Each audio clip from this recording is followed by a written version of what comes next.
আপু ভাইয়ারা, আজ আপনাদের সব মেয়েদের একটি জাতীয় সমস্যা নিয়ে কথা বলবো। সেটা হচ্ছে, সবারই এরকম একটি আলমারি থাকে সব মেয়েদের। সেই ক্ষেত্রে এখানে থাকে পার্টি ড্রেস, এখানে থাকে কিছু আগের পরা ড্রেস, আর এগুলো এখনো বানানোই হয়নি। কেন কিনেছি সেটাও জানি না। আর এই যেগুলো সাইজে মিলছে না, এই পাশে বাসায় পরার। আর কবে কখন কার বিয়ের দাওয়াত, কার জন্মদিনে দাওয়াত দিবে, তখন এগুলো পরবো, তাই রেখে দিয়েছি। কবে ফিট হব তখন পরবো, রেখে দিয়েছি।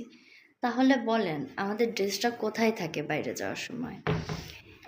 সব হাজব্যান্ডরাই বলে আলমারি ভরা জামা কাপড়।